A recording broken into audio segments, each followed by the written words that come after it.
Hey, what's up, everybody? It's just Charles, and welcome you guys to another episode of the Dreamerspro Show, where we cover everything from sports, hot topics, classic debates, entertainment, and where we give you guys a fresh perspective on things and how we see them. And boy, oh boy, we got an episode for you guys here today. So make sure you subscribe to the channel and like the video if you haven't already. So as y'all know, Skip Bayless and Shannon Sharp have been off. They haven't been doing Undisputed for some time now, for some days now, right? Some people said there's some personal things taking place with them. So we've been relegated to watching some of their replacements.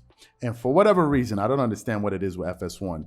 They just continue to keep bringing on Jason McIntyre. I'm sure some of you guys know who Jason McIntyre is. I think Jason McIntyre is arguably one of the worst NBA analysts in sports and out there. If you ask me this, if you ask me the question, I'm going to tell you. I think he's one of the worst. I think he's up there with the Ryan Hollins of the world. I think he's a hack. I think this guy has to say. I think he says things that will trigger people to be able to get attention. I think a lot of the stuff that he says, he doesn't believe it. That's just what I think. There's some people out there that do that. They do that. They can't be good naturally, so they have to say stupid stuff just to get people up in arms and get them reacting to them. So there are two things you need to know about Jason McIntyre. Number one, he's a Laker fan. That's the first thing. And number two, he is a LeBron fan. And I've always said, some people get angry with me, but I believe it. I've always said that LeBron fans are amongst the most emotional group of fans in all of sports. They are. These people will come in the comment section, they will twerk it up all over the place, they will message you on Instagram, ask you all kind of foolish questions. Why are you saying this? Why are you saying that? They take it that far, right? These are the only fans that do this. We make videos about everybody. Nobody else messages us, but these guys, they always find a way to message you. And yesterday, Ric Bucher was making some points, and he damn near brought Jason McIntyre to tears. This guy almost had an emotional breakdown yesterday. So for those of you who missed that exchange between Jason McIntyre and Ric Bucher, I want you guys to take a listen to it here, and then we're going to come back and react to it. Take a listen to this exchange here. Now, what he's learned when it comes to playing with the Lakers, and specifically with LeBron James, is why so many stars have declined the opportunity to play with LeBron James.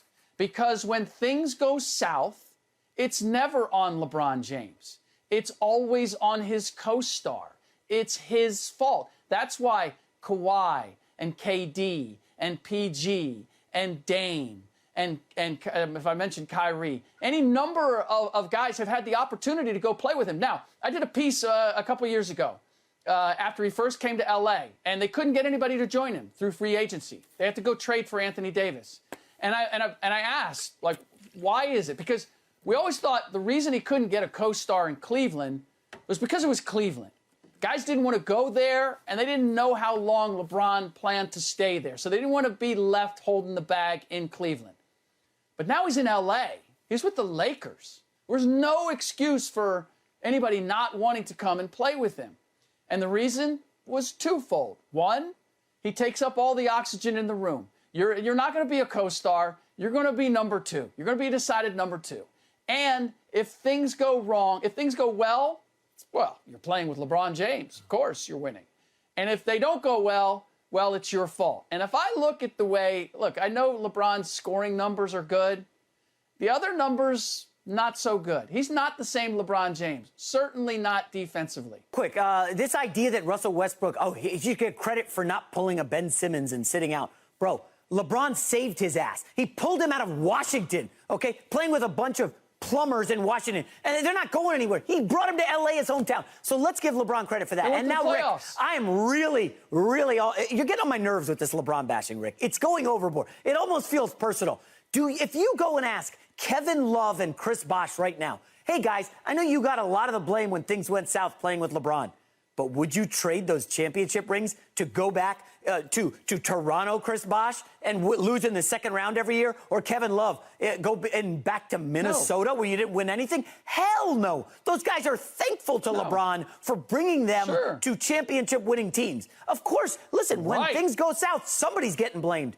And should you blame LeBron, who's first-team All-NBA every year, MVP candidate every year? LeBron NBA should not be blamed. I mean, look what happened against Curry and Durant in the finals. LeBron was unbelievable. He had a case, maybe, to be the finals MVP, going up against Durant when he's putting 50 points on the board, and then he breaks his hand because he's ticked off at the rest of his team. Like, guys, the LeBron bashing's got to stop. Just because he brought Westbrook over DeRozan, a mistake. LeBron would even admit that. just because he picked Westbrook over Buddy Hield. Another mistake. But, Rick, the LeBron bashing is sounding silly, dude.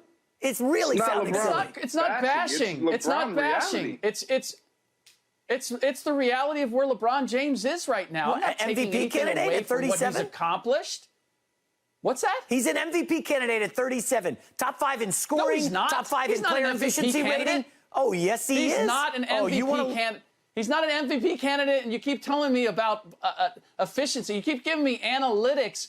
There's 7 games under 500. If his, I don't give me numbers. Kevin Love was a perennial statistical wonder in Minnesota and couldn't get to the playoffs. I've never bought into this idea that you have these statistics that if they don't translate to winning, then they're not good statistics. They're hollow numbers. Did y'all hear what the other guy said? Jason McIntyre said, "This is bashing." And the other guy said, "It's not bashing. It's reality." He's not bashing him. He's given the reality. And this is what usually happens. The emotion takes over and the logic flies right out of the window. This is what usually happens. I don't understand why these guys get so emotional. Why is it that you guys all of a sudden stop thinking? I just don't understand. And the most hilarious part about this is these people take exception to me. Whoa, why are you saying this? Why are you saying that? Blah, blah, blah, blah, blah, blah. But they have no issue with the Nick Rice and Shannon Sharps of the world. I don't get you folks. Y'all get upset with me, but y'all love them? So hold on a second. You like what they say, but you don't like what I say. So basically what it seems to me is this. You guys don't want any rebuttal. You just want to muzzle everybody that has something to say. And if you ask them, if you say something, their usual response is going to be that you're hating because they have nothing else to say. They have no real argument. None whatsoever. When you present them with facts, they present you with emotions. That's what Chris Broussard said. He said you're bringing emotions to a fact fight when he was when he was arguing with his co-host, Nick Wright, on First Things First. This is what usually, he's like, why are you making this a personal shot? Who told you it's a personal shot? And what you didn't see was Ric Bucher's face. Like, what is this clown talking about? What is this dude talking about? So to me, I thought it was golden that this dude was about to burst into tears. He's like, you got to stop saying this. You guys, this is really pissing me. It's beginning to really annoy me. Like, really? It means that much to you, bruh? So to me, I just thought it was gold. I said, I don't know if any of you guys saw that, but I'm like, we got to make a video about this for those of you who did see it so we can react to it and give you guys our thoughts. So what do you think about this? What do you guys think about what Ric Bucher said and obviously what Jason McIntyre said and what we think, what we said? Whatever you guys think, please leave your thoughts and comments in the comment section. We'll definitely catch you guys on the next episode and have a great weekend.